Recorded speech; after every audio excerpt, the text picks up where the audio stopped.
Tonight, Donald Trump's first criminal trial comes to an end. His fate soon in the jury's hands. This is a dark day in America. The attacks outside of court. If Trump returns to the White House, you can kiss these freedoms goodbye. And inside the fiery final arguments before the jury decides, is the former president guilty or not? A tornado rips through a Quebec community, shocking residents. Literally, I saw it just the time it took to get to the basement. Why no warning was issued. Hello, and welcome to Channel 1. Inside the world's first news channel, generated by artificial intelligence. This has never been done before. We have reporters that don't exist. We've created these people from scratch. But will you trust them? We break down the challenges and possibilities of AI-powered news. From CBC News, this is The National with Asha Tomlinson. Thank you for joining us. Adrian is away. In just hours, a jury will begin deliberating Donald Trump's fate in his first criminal trial. The case wrapping up late tonight with both sides delivering closing arguments. For hours, the defense laid out its case one last time, arguing the key witness in the hush money trial, Michael Cohen, can't be trusted, and Trump is the real victim. Then the prosecution fired back, saying Trump defrauded the American people, and the jury must make history by convicting a former U.S. president. Chris Reyes now with the long day inside the courtroom and the added sense of urgency outside. Donald Trump's motorcade making one of its final trips to the courthouse in Lower Manhattan as Trump's historic hush money trial enters its final phase. Trump's family came out in full force. Don Jr., Eric, and Tiffany there to support and attack. He's an inspiration to me every single day, and he'll be vindicated. Inside, lawyers on both sides delivered closing arguments, their last-ditch effort to convince the jury to acquit or convict the former president. Trump is facing felony charges for allegations that he unlawfully concealed payments to Stormy Daniels and others on his business records for the purpose of hiding it from voters ahead of the 2016 vote. Trump's lead attorney, Todd Blanche, laid out 10 points that he said dismantles the case against his client. Top of that list, the credibility of the prosecution's star witness, Michael Cohen, Trump's former fixer and lawyer. If there was an MVP, if there was a GOAT of liars, it is Michael Cohen. Michael Cohen is the embodiment of reasonable doubt, and this entire case hinges on someone who has quite literally lied to every single person. The prosecution defended their star witness, prosecutor John Steinglass, reminding the jury that the case isn't about Cohen or his reputation.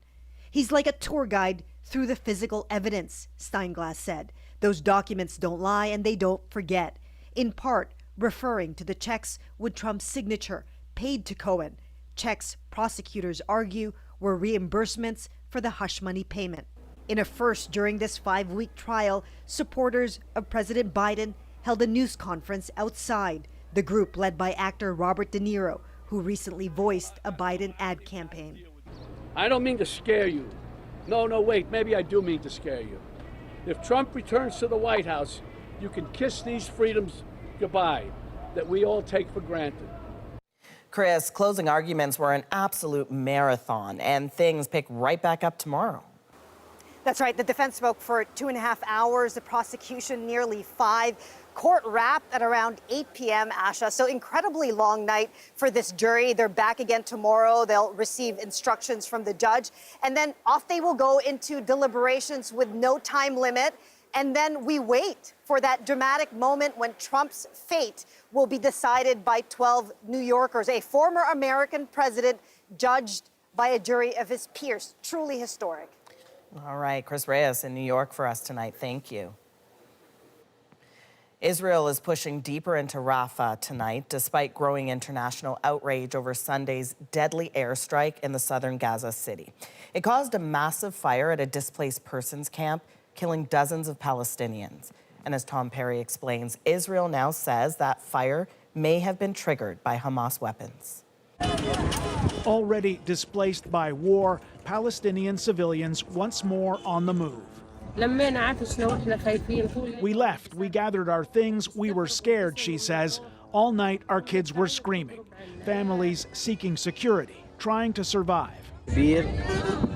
There's no safety right now in Rafah, he says. We are migrants, our situation is bad.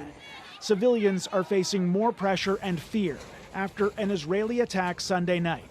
Palestinian officials say more than 40 people were killed. Israel claims it was targeting 2 Hamas militants, that it used small precision munitions that could not have set off the fire that swept through a crowded encampment. We are looking into all possibilities, including the option that weapons stored in a compound next to our target, which we did not know of, may have ignited as a result of the strike. Palestinian officials accuse Israel of launching a separate attack in Rafah on Tuesday in a designated humanitarian zone in Al-Mawasi. Video shot by a freelance journalist working for CBC shows body bags and mourners, though Israel says it did not strike the humanitarian zone. Israeli armor has been spotted inside Rafah, though in Washington, Israel's strongest ally says it's seen no evidence so far of a major ground operation. We still don't want to see the Israelis, as we say, smash into Rafah with large units, and we haven't seen that at this point. But we're going to be watching this, of course, very, very closely. While in Ottawa, more calls for restraint. Canada in no way supports the military operations by Israel in Rafah. Indeed, we have been calling for a ceasefire, including at the UN, since December, and will continue to. But those calls for a ceasefire have not ended the violence, with civilians paying the price. Tom Perry, CBC News, Ottawa. 3 European countries formally recognized a Palestinian state today. This is a historic decision that has a single goal: to contribute to achieving peace between Israelis and Palestinians. That's Spain's prime minister making the symbolic move. Spain was joined by Norway and Ireland. Since their decision was announced last week, Israel has withdrawn its ambassadors from all 3 countries. We are ready to fight, we are very motivated, and we will never let anyone in this country to take our country to the direction of Russia. Angry protests in Georgia today after that country's parliament overrode a presidential veto on the controversial foreign agents law. It requires any organization receiving more than 20% funding from overseas to register as agents of foreign influence. Critics call it a blatant attempt to steer Georgia away from the West and toward Russia. A major development tonight in Haiti's long-running political crisis. The country is getting a new prime minister. The Transitional Council has named Gary Conille to the post. Conille is UNICEF's regional director for Latin America and the Caribbean and was prime minister for 5 months starting in late 2011. His appointment comes as gangs continue to terrorize the capital, Port-au-Prince. People in southwestern Quebec are still in shock tonight after a tornado ripped through several communities, damaging homes and leaving some wondering why they didn't get more warning. Jayla Bernstein met with one man who barely escaped in time.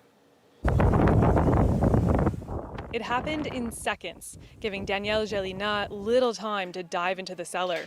He says his only heads up came earlier in the day, a tornado alert on his phone. Then, as hours passed and skies cleared, he thought he was safe until it suddenly hit with no official warning. Any amount of time before it actually hit would have helped for sure.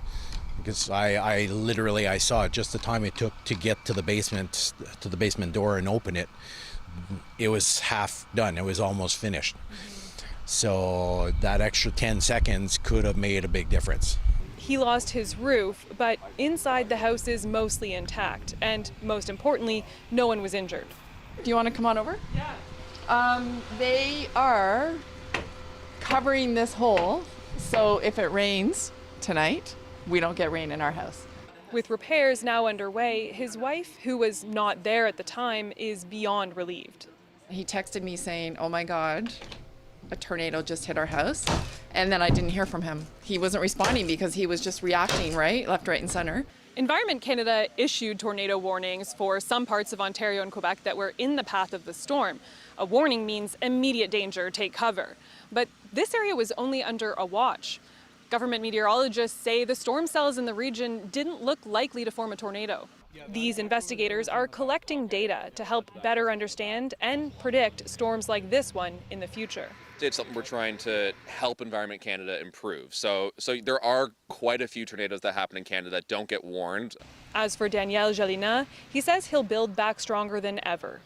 Let's just say the tornado, the effects of tornado, I'm going to be doing a little bit of research to build better.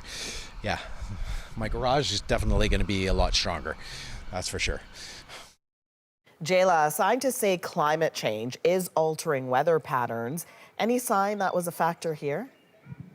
Well, the researchers I spoke with today said it's hard to pinpoint any links between climate change and a specific tornado, but what they can say is that climate change might be pushing tornadoes east out of kind of the main tornado alley in the prairies to eastwards towards the region I'm in right now, which would be western Quebec or eastern Ontario. So that's a possibility, and if that's the case, there's a real risk there because this is a more densely populated area, but more research has to be done to find out if that is the case. Indeed. Jayla, thank you.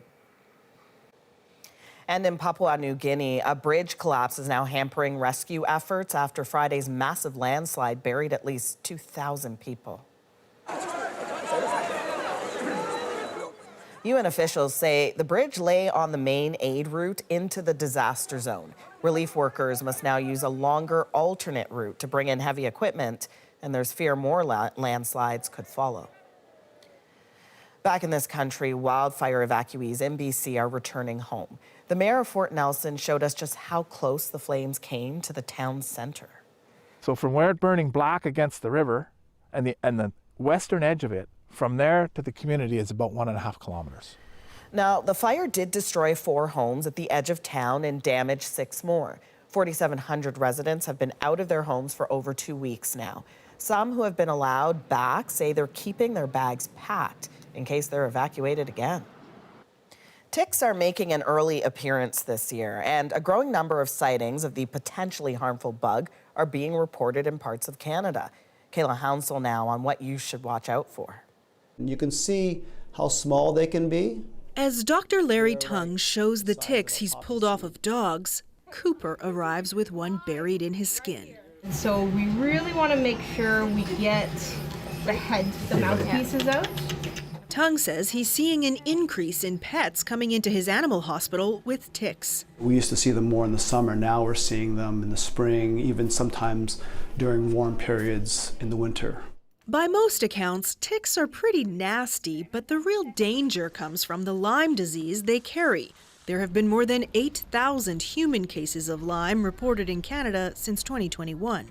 We're underdiagnosing Lyme. Dr. Isaac Bogosh says you can get Lyme prophylaxis, but you have to do so within 72 hours of being bitten. It will significantly reduce the risk of developing Lyme if that tick had Lyme. Helpful, yes. Perfect, no. There are around 40 different species of ticks in Canada, but the black-legged tick, also known as a deer tick, is the one that carries Lyme. We saw more submissions in what are typically quieter months, and here I'm referring to March and April. This entomology professor asks people to upload photos of ticks they find to a citizen science website she created called eTick. What we've also seen in recent years is submissions in areas where previously there were very few records, and that indicates that people are encountering ticks in places where they were not encountering them before. That includes in your own backyard, where Cooper was likely bitten, at home in the Toronto area. Before, we didn't really think of ticks being city dwellers, but now anywhere where there are high grasses. Got it. Fortunately, Cooper's tick is removed. Here we go, buddy. Come on. Come on. Tung is now warning dog owners to keep an eye out year-round. Kayla Hounsell, CBC News, Halifax. A rare apology today from the Pope after reports he used an offensive gay slur during a meeting with bishops. Megan Williams now with reaction to the comment from a pontiff many had hailed as more open-minded. Pope Francis, to many the inclusive, open, welcoming Pope, who shortly after elected said, Chi sono io per giudicarla? "Who am I to judge?" when asked about gay priests, who's called criminalizing homosexual people an injustice.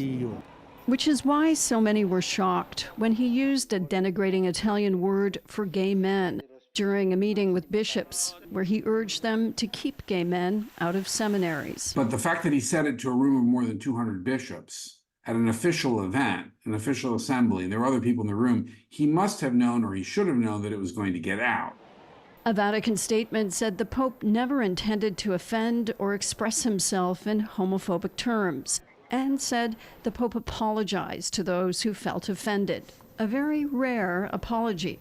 It's unusual, and it is not expected, not to be taken for granted. And so I think it amounts to a concession that he really made a mistake. My immediate reaction was one of disbelief. This Catholic 2S LGBTQ+ advocate doesn't think the Pope understood the gravity of his word.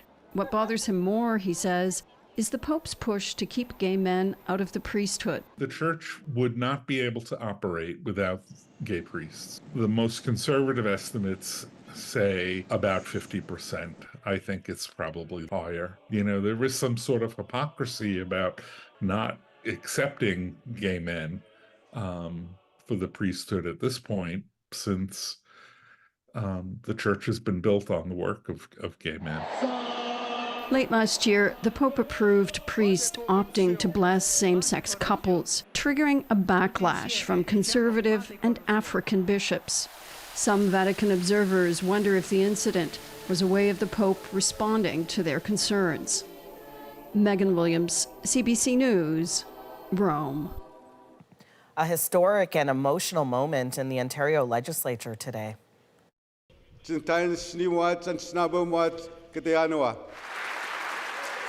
Why some say it's only the first step. Next. Plus, how AI could generate the news you consume. The U.S. Congress disagrees over passing a new aid package. And those who deliver it to you.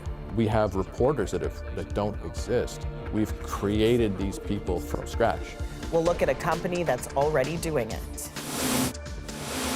And later, a newborn foal stranded on the side of a cliff. You know, it gives you faith in humanity again, eh? The heartwarming rescue caught on camera. We're back in 2.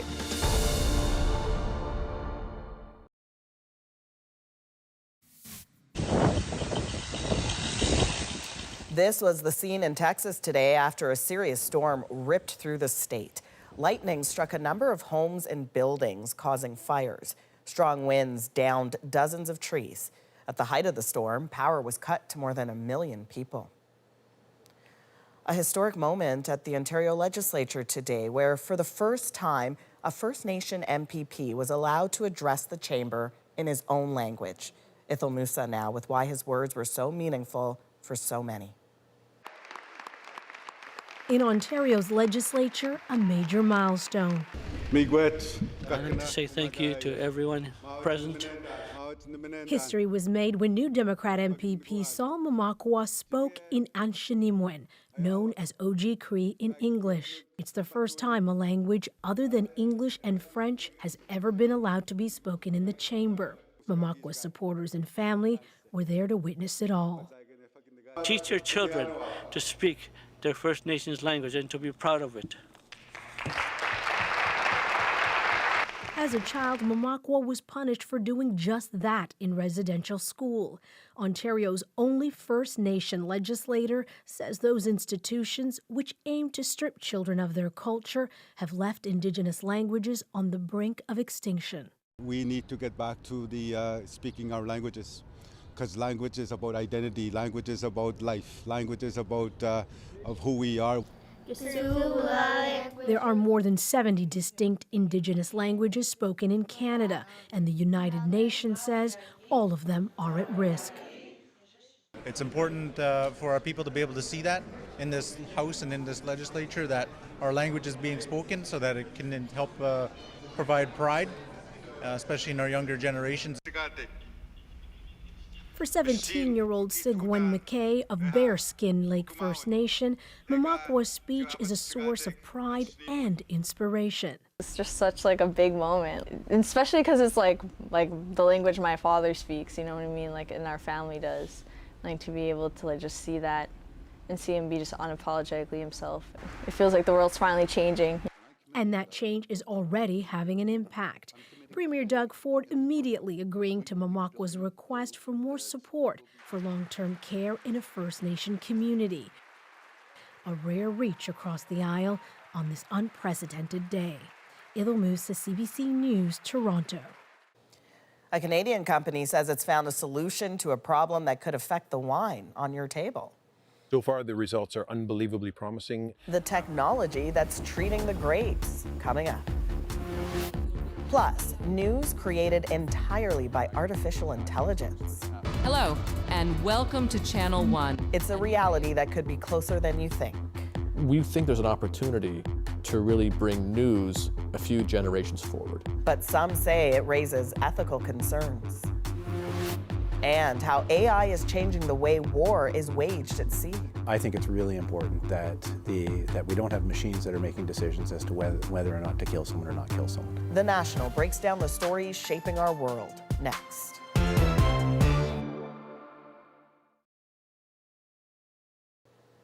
The Canadian Screen Awards kicked off tonight with prizes being handed out in the category of sports, entertainment, and news. The CBC picked up 11 awards tonight, including 2 for our chief correspondent and host of this program. Our very own Adrienne Arsenault won for Best National News Anchor. This is very kind. I am an outdoor cat, but CBC built a little hole in the door to let me come inside, but also go outside. And as part of that time outside the hosting chair, Adrienne and her team picked up another award for Best News or Information Program for their reporting inside Ukraine. The waiting and the fighting remain brutal. Jorge Barrera took home the prize for Best National Reporter. And CBC Manitoba's Bartley Kivas was named Best Local Reporter. The only reward worth having is continued employment, because the industry has been, well, devastated. So thanks to you guys for everything you do. The Canadian Screen Awards continue throughout the week with the final awards show on Friday. New Canadian technology could soon change the game for winemakers grappling with mildew. It spreads fast, destroys crops, and is tough to manage without expensive chemicals. Anand Ram shows us what could be an eco-friendly answer. This harvester has been modified to take on one of winemaking's oldest enemies. It's using a combo of UV light, ozone, and hydrogen peroxide to attack fungus, yet safe enough for our camera to follow closely. So far, the results are unbelievably promising. We're able to ensure that the levels of powdery mildew, downy mildew, and black rot were kept in check. Fungal disease is typically controlled by toxic chemical sprays, so the fruit doesn't rot and become unusable. We're in the part of the season where these vines are about to bloom, and it's critical to deal with powdery mildew, because if left untreated, a bad year in Ontario could see as many as 5,000 tons of grapes wasted. You multiply that across North America, across Europe, hundreds and hundreds of millions of bottles of wine never get made. It could also save farmers thousands of dollars spent on those conventional chemicals. Black rot, downy mildew, etc. But some experts say this solution can't tackle every threat. So what do you think about this approach? Ultraviolet and peroxide, they're very ineffective typically against these other fungal pathogens. We're looking for some yellow stain. But the problem is growing. The effects of climate change are expanding the conditions that fungi love. And in 2017, we saw some more fires, more smoke, trapping the humidity on the ground. And that was one of the main reasons we had an outburst of powdery mildew. Back in Ontario, this system needs more testing, but the hope is to commercialize and share. I've got a lot of colleague grape growers around North America and wineries. We're inviting them to come out and see it. A chance to see the art and science of winemaking take a sustainable step forward. Anand Ram, CBC News, Lincoln, Ontario. Now it's time to dig deeper into the stories shaping our world. Unmanned sea drones reshaping the future of naval warfare. They're smaller, cheaper, and deadly. For every, good piece of technology that we develop, there's somebody sitting somewhere saying, how can I make a bomb out of this? But first, a fully functioning television news station entirely AI generated. That's the goal of a California startup. We have reporters that don't exist. We've created these people from scratch, and that technology has never existed before today. Viewers can pick a reporter and a language, but who's picking the news they're getting? Jean-François Bélanger got access to the thinking of those working to usher in a new era in news.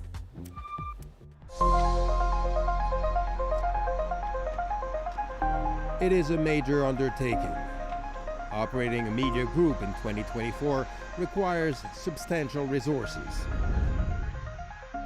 especially if it's a TV station, a 24-hour news channel. Declining ad revenues make it even more difficult to maintain the hundreds of employees needed to keep it running. Journalists, producers, cameramen, editors, anchors, and a lot of costly gear. This man has set upon replacing all this with a few lines of code on a computer. The video he posted a few months ago, a news program produced entirely by artificial intelligence, quickly went viral. Hello, and welcome to Channel 1, a new way of consuming, reporting, and thinking about the news powered by artificial intelligence. All presented by our team of AI-generated reporters. We think there's an opportunity to really bring news a few generations forward. Adam Mossam is a Canadian engineer and investor who's lived in California for the past 20 years. Given the challenges news channels currently face, declining viewership coupled with the confidence crisis, he's convinced that the solution lies in news programs tailored to each viewer. This is Channel 1. Military operations against Hamas by Israeli Defense Forces continue in Gaza, with Israeli Prime Minister Benjamin Netanyahu. We believe personalization is the key to unlocking the next level of user experience in news. This has never been done before. And with new advances in technology, that opportunity, we believe, does exist. So we're trying to figure out if we can go and take advantage of that. Ukraine President Volodymyr Zelensky urged his nation's people to stay focused and strong in the face of the protracted war with Russia. Zelensky's comments come as the U.S. Congress disagrees over passing a new aid package. We have reporters that don't exist. We've created these people from scratch, and that technology has never existed before today. To achieve this, the team behind Channel 1 analyzed the normal news production process and set about replacing every step with an AI engine. There are so many parts of the system, and every time you see one of these little icons like this, that's a different artificial intelligence system running as an agent or a bot in the background, helping us get this workflow out. Mossam says AI is not a goal in itself, simply a tool to achieve his objective, to produce personalized news in some 30 languages for millions of viewers around the globe. Για παράδειγμα, αυτή τη στιγμή μιλάω στα ελληνικά. We're not coming to the world and saying we like AI reporters and anchors better than humans. We like humans better. Humans are better at the job, obviously. What we're trying to do is to create personalization, and to do that, we need scale. Fox, CNN, and NBC, it's been reported that they spend $2.5 billion a year on their newsrooms. I need to put out more content than all of them combined, and I don't have $2.5 billion. Channel 1 intends to mostly use content produced by major news agencies, feed it into the machine, and let AI rewrite, rehash, and reformat it. That just came in this morning from the agency. It's been loaded, and the system's run through it, understands the shots, and we are going to figure out the right structure and the right style and the right voiceovers, and now we are actually creating this video. And just like in a real newsroom, AI journalists are more than just an image and a voice. They also have their own personality. They have their own backstories, their own thoughts and opinions. They have their own memories of what they've reported on previously. They start to function almost as real people, which is terrifying to say. To demonstrate the technology, the company created My Digital Double and used it to cover the Consumer Electronics Show. So we used your double to present that sample story. You want to see it? Yeah, sure. Bit afraid, but yeah. Here we go. After a 2023 dominated by artificial intelligence chatbots like OpenAI's ChatGPT, AI is expected to be a top CES trend. That's crazy. Well, if you can do this, I mean, there's no limit to what you can do, right? So That's correct. While you see and hear me talking right now, it's actually not me speaking, but rather my digital clone. The computer can have me say pretty much anything. Puede hacerme hablar en español mucho mejor que yo mismo. Моя цифровая копия тоже прекрасно говорит по-русски. حتى أنني أستطيع التحدث بالعربية وعشرات اللغات الأخرى. All presented by our team of AI-generated reporters. Nikita Roy is a journalist specialized in artificial intelligence. She says she's impressed by Channel One's demonstration. Impressed, but not surprised. This is the future of the media ecosystem. Not just them, anybody can create these human AI avatars telling the news. That's something that's possible now with AI. But with that, a lot of ethical concerns come into place. Roy warns that artificial intelligence has a propensity to hallucinate and to spread falsehoods. All good reasons, she believes, to err on the side of caution. AI can be biased in their algorithms. Also, they have the ability of spreading misinformation, especially generative AI. Any AI system that is built needs to have a human component to it, a human oversight, and a human in the loop. Mossam agrees there's risks involved, but he stresses that while the machine will do most of the work, humans will always have the last word. He also promises to be transparent about AI-generated content. We're trying to lay down a responsible method for applying this technology. We're really trying, our intention is to do this in the right way. Everything you'll see on Channel One relies on trusted sources and fact-checking. We would like to establish ourselves as a trusted partner in this new reality, because the truth is we can't stop what's coming. It's coming one way or another. Both agree on one thing: artificial intelligence is here to stay. So it's up to traditional media and humans to adapt. This is the future because it's possible, and if you don't do it, you will be left behind. That's the biggest issue. We'll be in touch. Thank you for tuning in. We'll see you soon. This is Channel One. And to talk more about this, Jean-François Bélanger, the real one this time, is joining us from our studios in Montreal. Jean-François, what was it like to see yourself on the screen like that? So I think the word to describe it best would be discombobulating. And it immediately raises a lot of questions, and in terms of implications, both for journalists and for the public in general. The technology is evolving so fast that rules and regulation just can't keep up.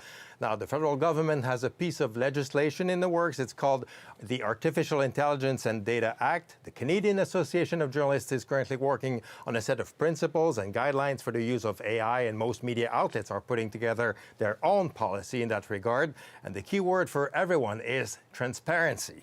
I might add that although this will likely have a big impact in the newsrooms, it might even end up costing jobs, AI experts agree that computers can't gather the news. In other words, we'll always need real journalists in the field. Hear, hear. Jean-François, thank you. So what about the position of CBC News when it comes to the use of AI? We asked General Manager and Editor-in-Chief, Brodie Fenlon.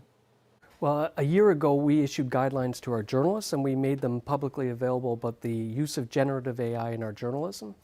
And at the heart of those guidelines is a promise to the audience that you, as the audience, will never have to figure out or determine what is real or AI generated.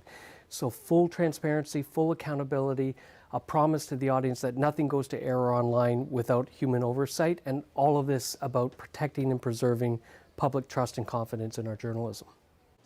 That's Brodie Fenlon, General Manager and Editor-in-Chief of CBC News. And coming up, a look at how AI is changing modern warfare. For every good piece of technology that we develop, there's somebody sitting somewhere saying, how can I make a bomb out of this? We'll break down how it's been used at sea next.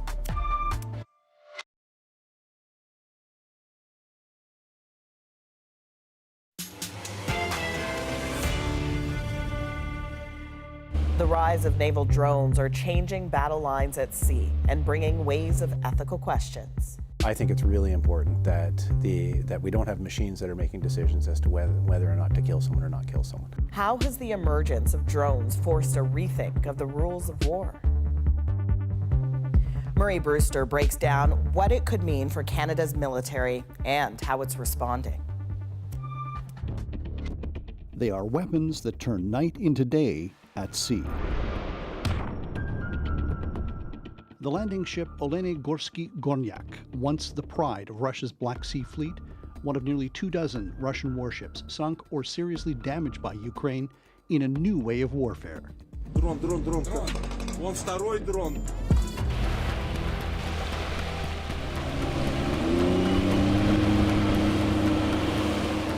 Compared with other weapons of war, it is remarkably simple. Simple, but deadly. The patrol ship Sergei Kotov sunk off occupied Crimea by a special unit of Ukraine's military intelligence, Group 13, and its commander, who goes by the nom de guerre callsign 13. We are now changing the rules of fighting in Ukraine. We show that a large fleet does not mean equivalent to power. Ukraine, which does not actually have its own navy, has completely displaced the navy of the Russian Federation. The Magura V5 maritime drone, a revolution in warfare.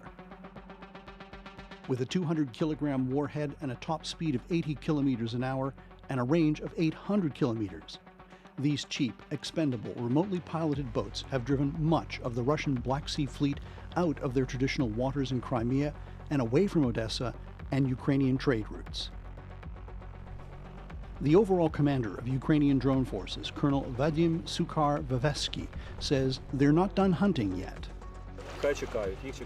Unpleasant surprises are awaiting for them. A little further west in the Persian Gulf and Red Sea, the U.S. Fifth Fleet has taken the use of drone technology to the next level, introducing artificial intelligence.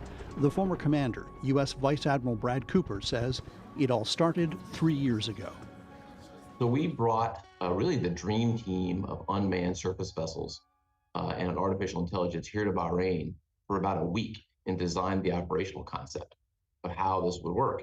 And from that grew this Task Force 59. And in the simplest of terms, just imagine a small vessel, 3 meters long to 10 meters long. And on this platform, you have radar, you have very sophisticated cameras, and it's controlled by satellite. You put 1 or 2 of them out there, you link them together, and artificial intelligence allows you to map the pattern of life at sea that's around them. And then when something is different, artificial intelligence flags that platform and sends it back to a human operator in a Naval Operations Center. There's a great deal of debate about AI technology right now. There's a lot of concern about it. Can you explain how the AI technology is used? I've had no concerns about it whatsoever. We have a mature technology, it's reliable, and most importantly, we have a human being ultimately making decisions. But as AI becomes more deeply embedded in military operations, migrating from surveillance to assistance and targeting, the voices calling for international regulation are getting louder. One of them is Branka Marian of Project Plowshares, who questions whether current AI technology is reliable enough in a war where human life is at stake. Sometimes I get this question of like, what keeps you up at night? And I think a lot of people think like, I'll say like the Terminator, killer robots, but it's actually this deployment of technology that's not ready for these contexts. Conflict zones are very complex, environments, they change, the nature of the sort of the issue on the ground shifts. And if we deploy technologies that are not ready, we really risk sometimes escalating the conflicts in place, and other times really prolonging them. And so I think that's the issue with these reassurances is that we need more than reassurances, to put it simply. Here at home, the Royal Canadian Navy has just begun to experiment with drone technology. I think we're seeing the value of uncrewed and autonomous vessels. The fact that you can... Vice Admiral Angus Topshee is the commander of the Canadian Navy and is asking himself some fundamental questions about the merger of remote technology and AI. How do you ensure that it's still a human making the decision? I think it's really important that we don't have machines that are making decisions as to whether or not to kill someone or not kill someone. So how do you create the ability to do that? If I don't need to put a sailor at risk, I love the idea of being able to go out there, achieve an effect, and not put a sailor at risk. The Navy recently awarded a $50 million contract for the purchase of remote underwater mine hunters, but is tiptoeing when it comes to introducing anything else. And that is despite several Canadian companies already being on the market with cutting-edge systems. Naval historian Mark Milner says, artificial intelligence aside, both Ukraine and the U.S. are innovating with commercially available gear at an astonishing pace. It's the weaponization of modern technology, which is both alarming and fascinating. I often used to tell my students, for every, good piece of technology that we develop, there's somebody sitting somewhere saying, how can I make a bomb out of this? The federal government's recent defense policy acknowledged how high-volume, low-cost drones are changing warfare in Ukraine and the Red Sea. It committed to preparing Canada for such a future. The strategy nods to how AI affects cyber and disinformation, but remains largely silent on how the Canadian military will use it. Murray, Canada's military appears to be reluctant to use the technology. Why is that? Well, Asha, Canada is notoriously reluctant to embrace any new military technology, especially if it's lethal and allies haven't proven it. The best, most recent example, aerial drones. That technology's been around for 20 years, but Canada is just getting into that field. Surveillance and data collections and other matter, but there are also concerns about the absence of international regulation. How does this then play into the wider ongoing debate over the use of Western weapons to strike inside Russia? Well, it's a big part of that debate. With sea drones, Ukraine is demonstrating what it can do with its own technology. And that's what's making the U.S. nervous, because Western technology is much more lethal and sophisticated. And as we've seen today, there's pressure building on the Biden administration to relax that prohibition. Murray Brewster in Ottawa, thank you. You're welcome. Next, a foal finds itself in steep trouble. A truck pulled up beside me, and the next thing I know, he's climbing up the side of the mountain there. The timely rescue in our moment.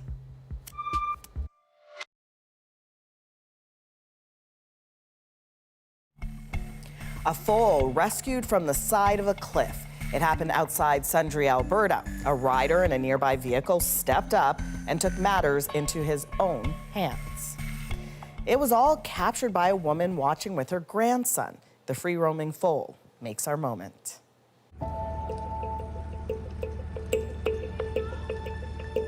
I saw that the foal was in trouble, and it started rolling down the hill. A truck pulled up beside me, and the next thing I know, he's climbing up the side of the mountain there.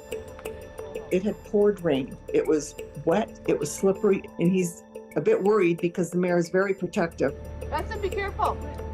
And then he manages to go in to grab the foal, and he has to drag the foal up the mountain. And you see the mud letting loose and crumbling and falling down the embankment, and the foal's sliding again down, almost rolling down the trail. And then they get reunited with the band down below. All of us just erupted in applause. It gives you faith in humanity again, eh? That people will go to this lengths without even thinking, whether it would have been a child or a foal or whatever. He didn't think, he just did it. I think that's wonderful to just, get your faith back in humanity again. Another fun animal fact. It wasn't just people watching this commotion. There was a band of horses intently watching the whole thing from the bottom of the mountain. The area where this all took place has the highest concentration of free-roaming horses in Alberta, with more than 800 horses around that area. Beautiful stuff. For all of us here at The National, thank you for being with us. You can watch anywhere, anytime on the free CBC News app and subscribe to The National's YouTube channel. I'm Asha Tomlinson. Take care.